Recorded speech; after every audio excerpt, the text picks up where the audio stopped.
हमारी लड़ाई किन सांप्रदायिक ताकतों से है, वो सांप्रदायिक ताकतों के बारे में पूरे देश में पता चल चुका है।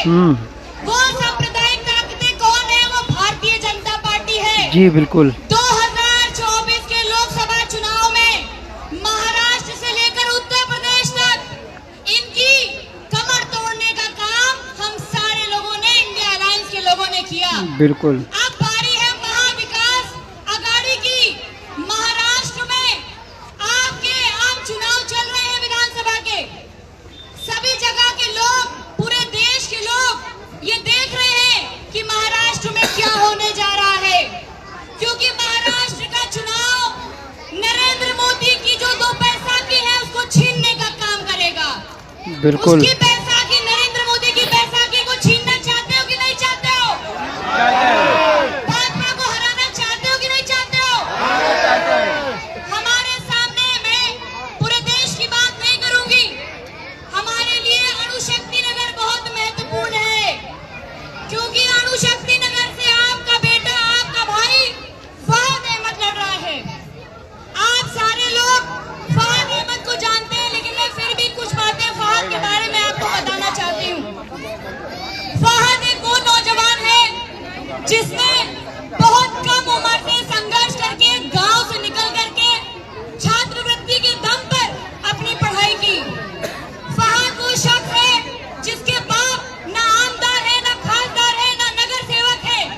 ये आपका बेटा है, ये आपका भाई है, ये आपके घर में रहने वाला वो शख्स है जिसको आप रोज सड़क पर संघर्ष करते हुए देखते हैं। बिल्कुल बिल्कुल। अरे आज हम आमदार का चुनाव लड़ने आए हैं। मुझे वो लोग बताएं, जब 2020 में सीएनआरसी चल रहा था, जो अपने आप को कौन का ठेकेदार कहते हैं, वो ये बताएं कि सीएनआरसी में जब ये लड़का फहद सड़क पर लड़ रहा था, पुलिस की लाठी खा रहा था, तो वो नवाब कहाँ बैठे थे? ये सड़क पर लड़ने वाला आदमी फहद अहमद है, जो आपके लिए लड़ा, सांप्रदायिक ताकतों से लड़ा। इसने जेल जाना मंजूर करा, लेकिन डर करके भाजपा का दामन नहीं थामा। ये वो फहद अहमद है, ये वो, हम तुम्हारे साथ हैं। ये वो फहद अहमद है जिसने अणुशक्ति नगर विधानसभा में जब काम करने का सपना देखा, जब तक ये छात्र था वहां पर छात्रों के लिए लड़ा, और जब इसको सुप्रिया ताई, अखिलेश यादव जी, उद्धव साहब ठाकरे, शरद पवार जी ने अणुशक्ति नगर की जिम्मेदारी दी, तो इसने 24 घंटे में 18 घंटे जाकर के लोगों के दुख और दर्द में शामिल रहा। ये वो फहद अहमद है। बहुत बढ़िया। अरे वो पूछते हैं कि कौन है फहद अहमद? अरे उनको बताओ जाकर के कि फहद अहमद हमारा बेटा है। वो किसी दल का उम्मीदवार बाद में है, लेकिन वो पहले हमारा खून है, हमारा बेटा है, हमारे लिए लड़ने वाला शख्स है। बहुत बढ़िया। आप लोग देख रहे हैं, आपके बीच में इकरा हसन आई है। इकरा हसन को कौन नहीं जानता है? ये वो बेटी है कैराना की, जिसने सांप्रदायिक ताकतों के खिलाफ सर नहीं झुकाया, सर कटाना पसंद किया, और वहां की जनता ने इसको खाता बना के देखा। इकरा हसन के बारे में यहाँ बहुत चर्चाएं लोग कर रहे हैं। आप इकरा हसन नहीं बन पाओगे।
किसको जिताओगे?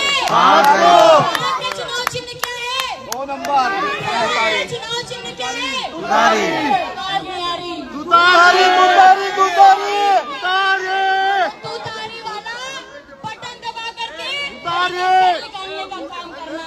और अब आपके बीच में मैं जानती हूँ प्यार से बेसब्री से अपने प्रत्याशी, अपने आमदार और अपने खासदार को सुनने का इंतजार कर रहे हैं। बस एक अंतिम बात कि न तेरा है न मेरा है, न तेरा है न मेरा है, ये हिंदुस्तान हम सबका है। और अगर न समझी गई ये बात तो नुकसान हम सबका है। हमारे सेना के लोग आए हैं, हमारे एनसीपी के लोग आए हैं, हमारे समाजवादी पार्टी के लोग आए हैं, हमारे कांग्रेस के लोग आए हैं। और इन सभी लोगों से मैं गुजारिश करूंगी कि ये 3 दिन बहुत कठिन है। किसी बहकावे में मत आना, सिर्फ बहादुर मत को 2 नंबर पर तुतारी वाला बटन दबा के दिखाना। 2 नंबर दिखा दो ऐसे। 2 नंबर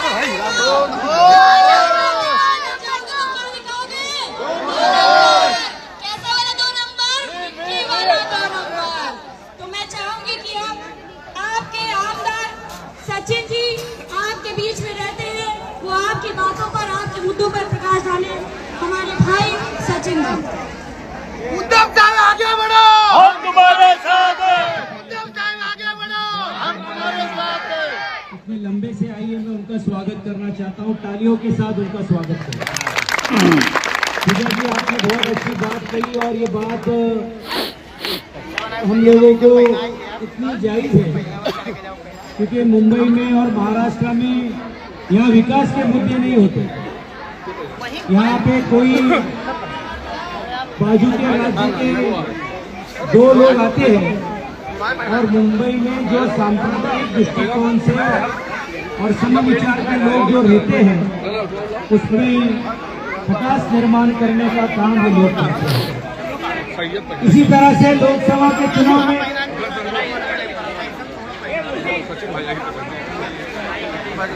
इसी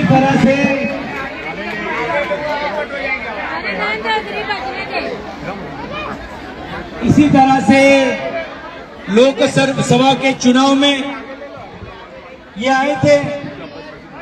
इन्होंने बहुत सारे वादे इसके पहले दिए थे, लेकिन वादे रह गए बाजू में। महंगाई के बारे में, बाकी के चीजों की चर्चा नहीं हुई। तब उन्होंने राष्ट्रवादी कांग्रेस पार्टी के जो सदर है उनके बारे में कहा कि ये भटकती आत्मा है।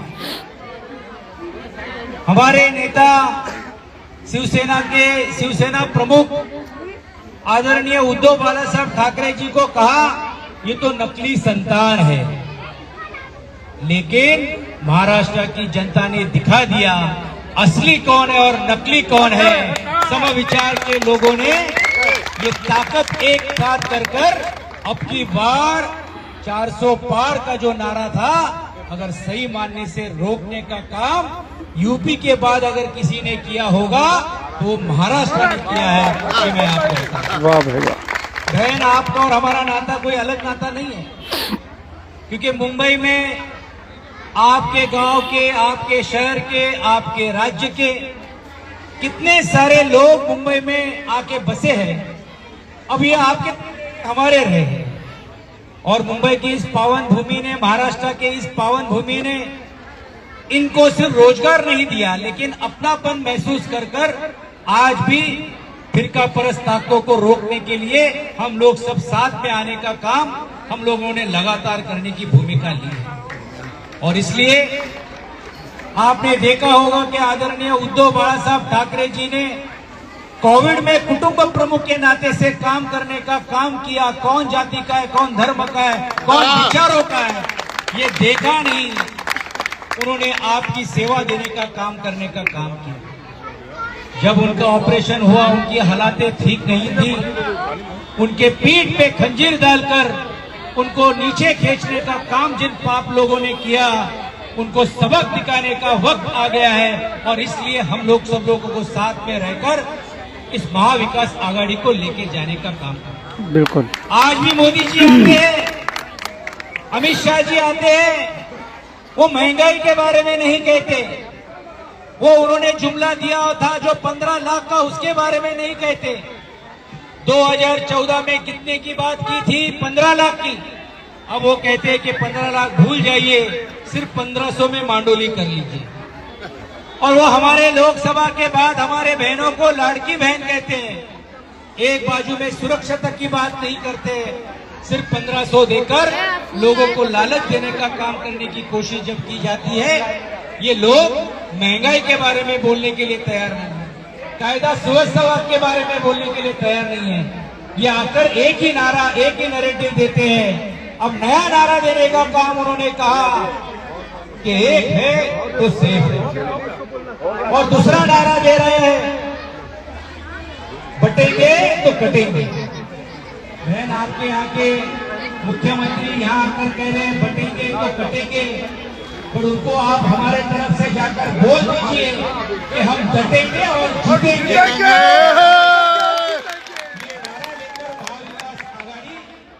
डटकर मुकाबला करने का काम करें। महाराज जैसे नौजवान जिन्होंने बहुत सारे चीजों को झेलने का काम विद्यार्थी चक्कर से की, बहुत सारे लोगों को साथ में करके आंदोलन छेड़ने का काम, एक सोच देकर देने का काम उन्होंने किया।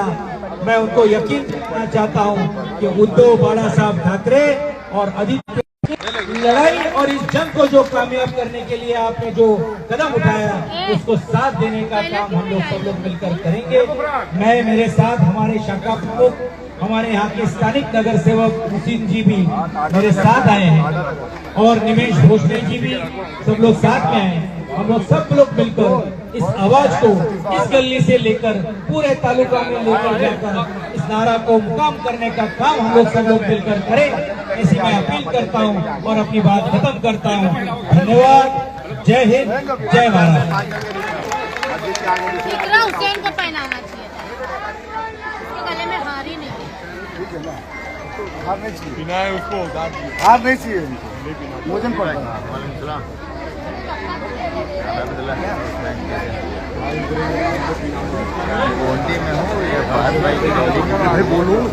बहरहाल हमको मक्तल से गुजरना होगा, बहरहाल हमको मक्तल से गुजरना होगा। हम बच भी गए तो किसी और को मरना होगा। आने वाली नस्लों को बचाने के लिए जो भी करना है इसी दौर में करना होगा।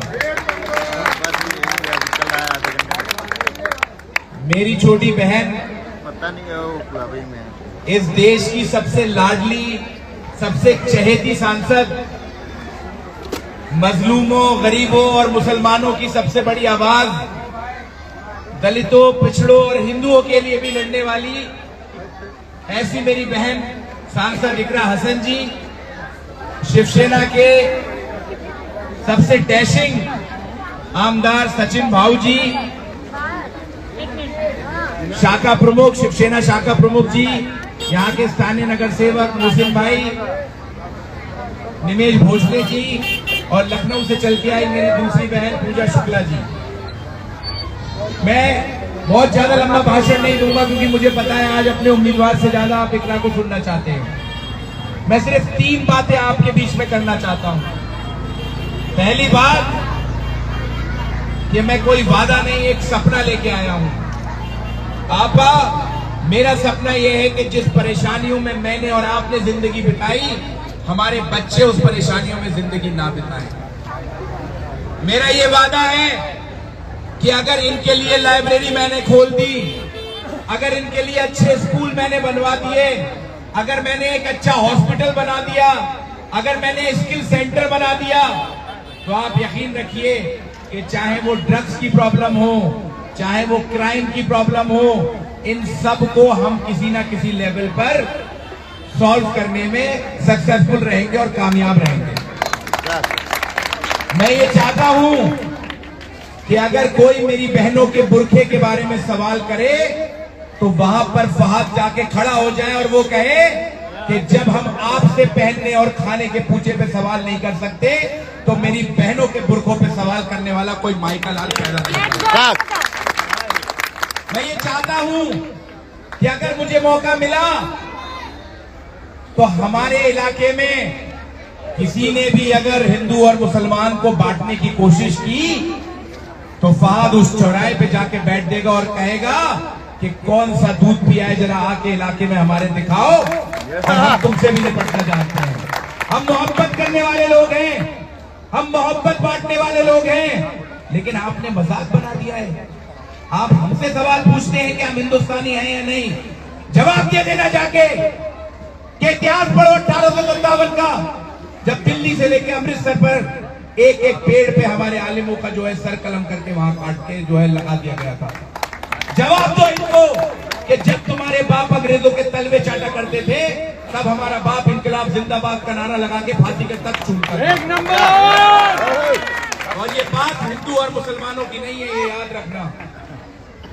यहाँ पे एक बड़ी तादाद में मेरे हिंदू भाई खड़े हैं, ये भी ये चाहते हैं कि जब ये नारा देते हैं ना कि कटोगे तो बटोगे, हाँ अगर हिंदू और मुसलमान बटेगा तो ये हिंदुस्तान को काट देंगे। अगर हिंदू और मुसलमान एक रहेगा, किसी के माइक के लाल में दम नहीं है कि वो हमारे हिंदुस्तान और हमारे मुल्क और हमारे अणुशक्ति नगर पर आंख उठा के भी देख ले। मैं जानता हूं आप लोग थक चुके हैं नेताओं के वादे सुन सुन के। आपसे वादा किया गया था हमारे नवाब साहब ने कि 21 चीजें मैं करूंगा। आज मैं वीडियो देख रहा था, लेकिन जब गलियों से निकलता हूं मैं ये सोचता हूं कि वो 21 वादे कहां गए। कोई गाना भी है ना, कोई क्या हुआ तेरा वादा, वो कसम वो इरादा, ये हाल है। और सबसे बड़ा धोखा हमारे नवाब साहब ने ये भूल गए असल में कि अब नवाबों का दौर गया। टाटा नगर को लॉलीपॉप की आवाज होगी। भूल गए बहन कि अब नवाबों का दौर गया। अब राजा का बेटा राजा नहीं बनेगा, जो जमीन से उठ के लोगों के लिए आवाज उठाएगा अब वो नेता बनेगा।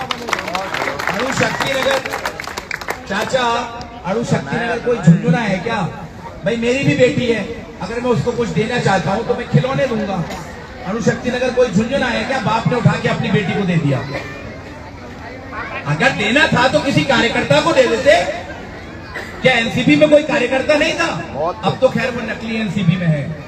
आपको बरगलाएंगे कि हम एनसीपी हैं, याद रखना उनके पास घड़ी है बीजेपी की लेकिन समय महाविकास अघाड़ी का है, समय राहुल गांधी जी का है, समय अखिलेश यादव जी का है और उद्धव ठाकरे साहब ने जो 2.5 साल में काम करके दिखाया अब उसका समय है।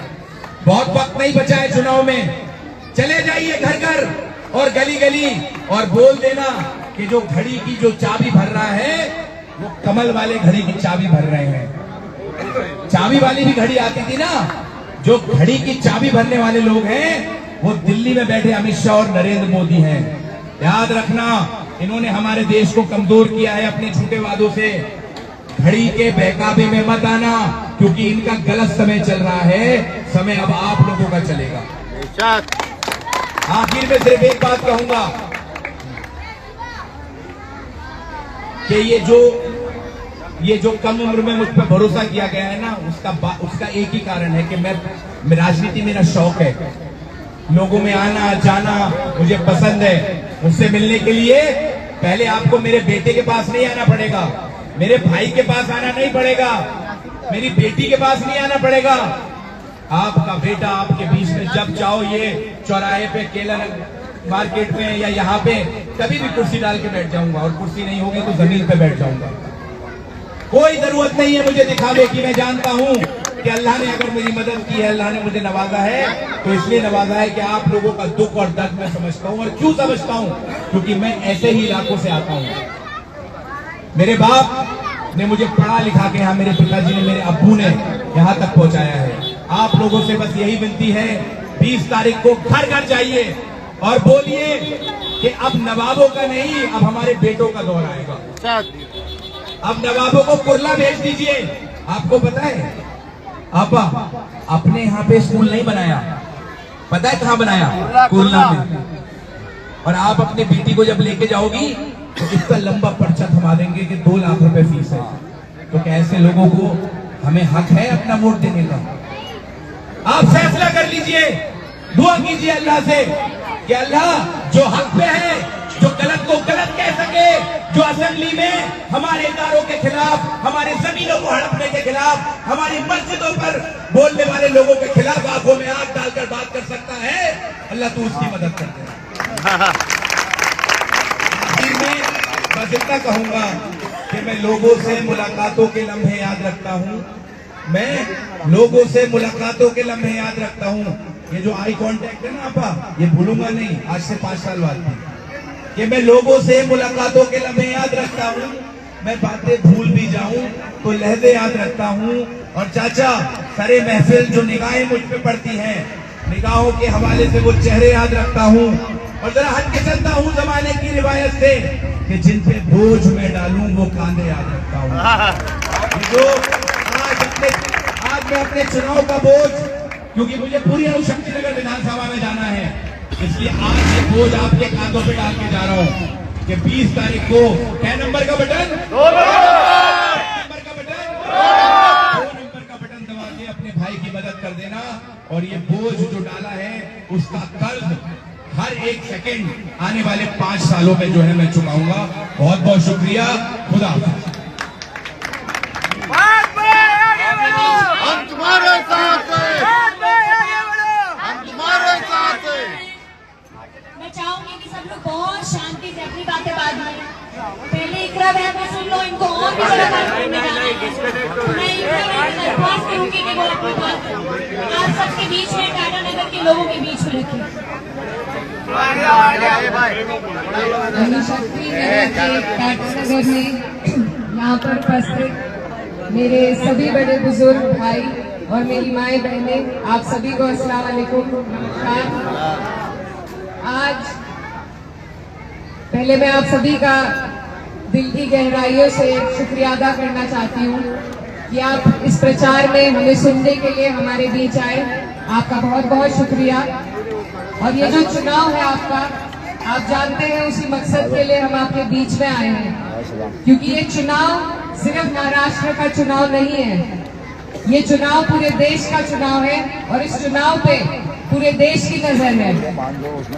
आप लोगों को मौका मिला है कि ये जो नापाक तानाशाह सरकार हमारे ऊपर मुसल्लत है 10 साल से, हम उसे जवाब दे सके, उसे रोक सके कहीं। क्योंकि अगर हमने ऐसा ना किया तो आप देख रहे हैं रोज रोज ये किस तरीके से हम लोगों को चिन्हित कर करके हम पर अत्याचार कर रहे हैं, जेल भेजने का काम किया जा रहा है। हमारी पार्टी के, मैं समाजवादी पार्टी से आती हूँ, उत्तर प्रदेश से आती हूँ, और मुझे जो जानकारी हुई है कि यहाँ पर भी आप लोग जितने यहाँ मौजूद हैं, आपकी कर्म भूमि महाराष्ट्र है लेकिन आपकी जड़ें उत्तर प्रदेश में है अभी भी। तो मेरा आपसे एक बेटी का भी ताल्लुक है, एक बहन का भी ताल्लुक है, और उसी के जरिए से मैं आपके बीच में आई हूँ कि जिस तरीके से भाजपा की ही सरकार उत्तर प्रदेश में है और जिस तरीके से उन्होंने वहां पर कभी बुलडोजर के माध्यम से, कभी जेल भेजकर क्या क्या रोज घटनाएं वो कर रहे हैं, ये आप जानते हैं अच्छी तरीके से, सब देखते हैं। ये लोग हमें आपस में लड़ाना जानते हैं और लड़ाकर ही ये जीतते हैं हमेशा। तो मैं आपसे गुजारिश ये करने आई हूँ कि जिस तरीके से उत्तर प्रदेश में हम लोगों ने लोकसभा के चुनाव में इनको मुंह तोड़ जवाब देने का काम किया, महाराष्ट्र के लोगों ने भी उसमें बखूबी साथ निभाया। तो आपके पास ये दूसरा मौका है कि ये जो बेईमानी से बनी हुई सरकार है, इसको आप फिर से एक तमाचा मारे, इन्हें गद्दी से हटाए, तभी आपकी और हमारी और हमारे आने वाले पीढ़ियों की तरक्की हो पाएगी। ये जो सरकार है, आप ये मत समझिए कि ये सिर्फ यही के राज्य पे हमें परेशान करेगी। ये सरकार लोकसभा में, राज्यसभा में अपने लोगों को चुनकर भेजेगी और ये सिर्फ भाजपा के इशारे पे लोगों को चुनकर भेजेगी और हम वहां पर मौजूद रहते हैं।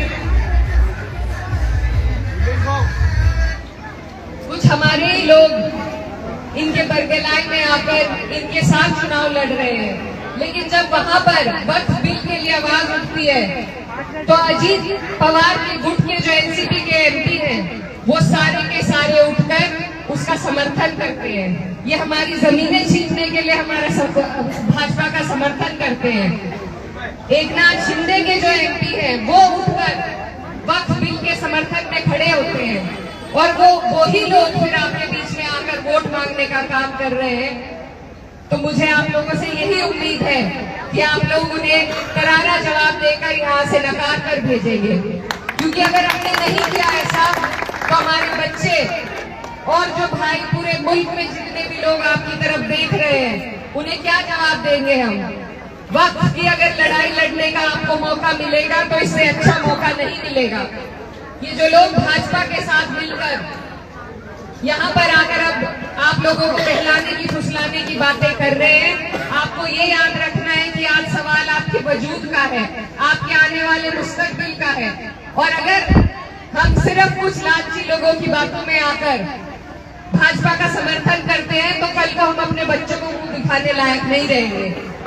इसीलिए आप लोगों से मेरी गुजारिश है कि अपने हाथों से अपने बच्चों के वजूद को खत्म ना करें। जो लोग भाजपा के साथ हैं उनका साथ ना दें, क्योंकि ये विचारधारा की लड़ाई है। जिन लोगों को आपकी टोपी, आपकी दाढ़ी, आपकी मस्जिद हजम नहीं होती, उन्हें आपको हजम नहीं करना है। ये देश सबका है, हिंदू का है, मुसलमान का है, और हर उस हिंदू का है और हर उस मुसलमान का है जो एक दूसरे को भाई समझकर आगे चलेगा। लेकिन अगर इस देश की खूबसूरती को कोई खत्म करने का काम करेगा तो उनको जवाब देने का अगर हमारे पास कोई वक्त आएगा तो सिर्फ और सिर्फ आपके वोट के माध्यम से आप उन्हें जवाब दे सकते हैं। इस बीच ऐसे लोगों के बहलाए में ना आए जो सिर्फ अपने निजी मफाद के लिए आज भाजपा के साथ हाथ मिला लिया है। जिन्होंने ऐसे लोग हमारी कौम पर, हमारे ऊपर धब्बा है, क्योंकि हम लोगों ने सर तक कटाए अपने मुल्क की आजादी के लिए। हम यहाँ सिर्फ पैदाइशी नहीं है, हम बाय चॉइस है यहाँ पर। आज वही लोग हमें काटने वालों के साथ, हमें बांटने वालों के साथ अगर हाथ मिला रहे हैं तो उन्हें मुंह तोड़ जवाब अगर आप दे सकते हैं सिर्फ अपने वोट के माध्यम से, तो ये लड़ाई सिर्फ आपके अणुशक्ति नगर की नहीं है, सिर्फ महाराष्ट्र की नहीं है, ये पूरे देश की लड़ाई है और पूरे देश में आपके वजूद की लड़ाई है। आज हमारे साथ महाविकास अघाड़ी खड़ी है, इंडिया गठबंधन खड़ा है। ये जो गठबंधन बना है ये भाईचारे को बनाने के लिए ही बना है। अगर आज हमने इस गठबंधन का साथ नहीं दिया तो कल को कोई हमारे लिए खड़ा होने की हिम्मत नहीं करेगा। इसलिए बहुत सोच समझ के, बहुत समझदारी से हमें इस चुनाव में वोट देना है। हम बहुत दूर से बहुत उम्मीद लेकर आपके बीच आए हैं और मेरे जो भाई मेरे बराबर में खड़े हैं ये इतने वर्षों से आप लोगों के बीच मेहनत कर रहे हैं। जब सीए एनआरसी का मुद्दा चला था तो सिर्फ ये थे, आपके प्रत्याशी नहीं थे उस एहतजाज में जितना एहतजाज मेरे भाई ने यहाँ पर किया था। आपके हर मुद्दे पर ये आवाज उठाएंगे और जैसा बताया गया कि इन्होंने अपनी शुरुआत बिल्कुल जमीन से करी है, आप लोगों के बीच से करी है। बहुत से मेरे भाई बाद में कई लोग फेसबुकों पे लिखते हैं कि सिर्फ नेता का बेटा नेता बनेगा। आप मौका देंगे तभी तो नेता का बेटा नहीं और भी लोग आगे बढ़ेंगे। मैं अपने भाई के लिए आपसे गुजारिश करने आई हूँ, आपसे भीख मांगने आई हूँ कि मेरे भाई को जो इतनी मेहनत यहाँ पर दिन रात से कर रहे हैं इनको वोट दें, इनको आगे बढ़ाएं। ये 5 साल का वोट होता है, अगर काम नहीं करेंगे दोबारा आप मत दीजिए, लेकिन एक मौका दीजिए। हमारे जो यहाँ से प्रत्याशी है वो भी अपने हैं, लेकिन उन्हें आपने कई मौके दिए हैं, कई मौके दिए और हाथ जो है वो आपके सामने है। तो मेरी आपसे यही गुजारिश है कि बदलाव करें, महाविकास अघाड़ी को वोट दें और हम जितने लोग यहाँ खड़े हैं हमें सिर्फ छोटी राजनीति नहीं, हमें लंबी निगाह रखनी है। क्योंकि जब हमारे लिए पार्लियामेंट में बैठकर कानून बनाए जाते हैं तो ये सारे के सारे हमारे खिलाफ होते हैं।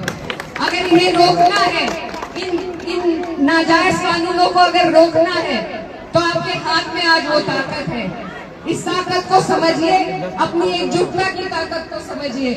तो आपने पूरा वीडियो देख लिया, क्योंकि फहद अहमद साहब के लिए इकरा हसन जी ने ज़ोर शोर से जनता से वोट की अपील करी है। मुझे उम्मीद है ये रोड शो आपको बहुत ही ज़्यादा पसंद आया होगा, क्योंकि इकरा हसन जी आज के दौर में बहुत ही चर्चित सांसदों में से एक हैं। पूरा देश इन्हें जानता है और जिस तरीके से इतनी कम उम्र में देश की सबसे बड़ी पंचायत में इन्होंने जीत हासिल करके पहुंची हैं और जनता हो गई, जनता की मुखर होकर वहाँ पर आवाज़ बनती हैं। तो आप कमेंट्स करके ज़रूर बताएं, इकरा हसन की फ़ैन फॉलोइंग बढ़ती जा रही है या नहीं बढ़ती जा रही। क्योंकि जिस तरीके से हम सोशल मीडिया पर देखते हैं, चाहे वो उनका एक्स अकाउंट हो, यूट्यूब हो या फेसबुक हो या इंस्टाग्राम पर, तमाम तरीके की रील्स इकरा हसन के अपने ऑफिशियल पेज पर मिलती हैं। और उसके बाद में इनके प्रशंसक, इनके चाहने वाले भी इनकी रील्स को बना करके अपने यूट्यूब, इंस्टाग्राम, फेसबुक पर, अलग अलग सोशल मीडिया पर प्लेटफॉर्म पर डालते हैं, अपलोड करते हैं और लोग भर भर के व्यूज़ भी देखते हैं। तो बिल्कुल ये बताएं कमेंट्स करके ये वीडियो कैसा लगा, कमेंट्स करके ज़रूर बताएं। कोई कॉपीराइट स्ट्राइक का कोई इशू बनता ही नहीं है, क्योंकि मैंने इंस्टाग्राम से इस वीडियो को लिया है। और जिस किसी शख्स को अगर एतराज़ है इस वीडियो से, तो कमेंट्स करके ज़रूर अपनी राय दे देना, और या मुझे मैसेज करके मेरा कॉन्टैक्ट नंबर ले लेना, हमें बता देना। तो इस वीडियो को तुरंत रिमूव मार दिया जाएगा, यानी चैनल से डिलीट कर दिया जाएगा। और आप अपना कुछ सुझाव देना चाहें, कमेंट्स करके ज़रूर बताएं। मिलते हैं फिर किसी और वीडियो के साथ। दुआ में याद रखना। जय हिंद।